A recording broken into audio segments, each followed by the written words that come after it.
Patty cake, bake as man. Bake me a cake as fast as you can. Pat it and prick it and mark it with teeth and send it home for Tommy and me.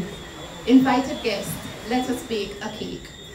To make a good cake, you need ingredients. So too, for a good marriage, you also need ingredients. You will need sugar, man, butter, woman, beautiful, perfect. Eggs, problems, milk, problems, salt, communication, flour, prayer, baking powder, growth, and heat, more problems. First, you cream together the sugar and the butter. At first, it may appear as if the sugar, rough and coarse, cannot blend with the butter, soft and mushy. But after a while, the butter starts to wear off the sharp edges of the sugar crystals, and the sugar starts to absorb the color of the butter, and a smooth, creamy texture begins to form. So too in a marriage. The soft one wears off some of the roughness from the rough one. And the rough one absorbs some of the softness from the soft one, and a smooth, creamy journey begins. Next, you need to add the eggs. But you do not add the eggs all at once. You add the eggs one at a time. As you add the egg, you mix it in or you incorporate it. Then you add another. So too with a marriage. To your smooth, creamy marriage, an egg problem comes in. You deal with it or you incorporate it. No sooner had you done that than another egg problem comes in. Now, when you add eggs to the butter mixture, the mixture is no longer smooth and creamy. It appears curdled. You may even think it's not good and want to throw it out, but wait, there are other ingredients. A rule of thumb in cake making is to mix all your dry ingredients together. The flour, prayer, the salt, communication, and the baking powder, growth. Now, you do not add your mixture to the batter all at once. You add a little dry, then a little milk, then a little dry, then a little milk, ending with the dry.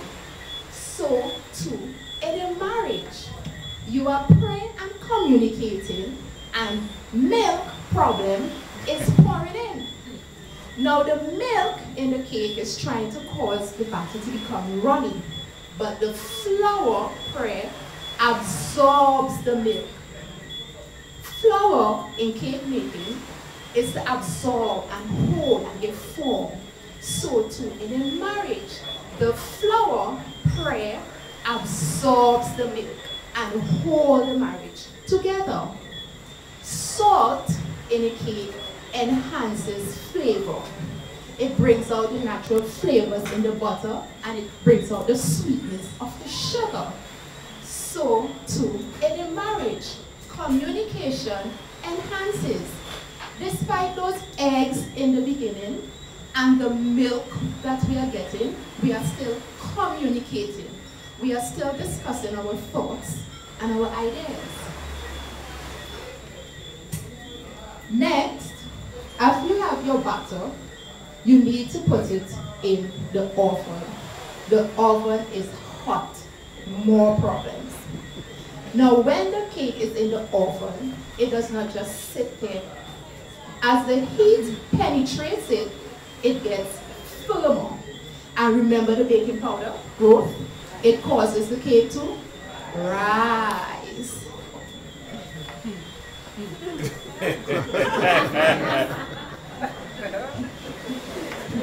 No, you cannot say this is too much heat for my cake and take it out of the oven.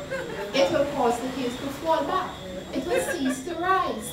So too in a marriage. marriage, you cannot say this is too much heat, I want out. Let the flour, prayer, and the salt, communication, and the baking powder growth work on those eggs and that milk and make the marriage rise. Now, it will be time to take the cake out of the oven. So too, in a marriage, the heat will eventually cease. Now you have a lovely, firm, high cake, the marriage firm, and it has grown. Time to mark the cake. Now, the song did not say mark it with D for Darius, or J for Jomo, or V for Veronica, or B for Bernard. It says to mark it with T for trust. Through the entire cake making marriage, we must trust. Trust that we can make it. Trust that it will come out good. After you have marked your cake,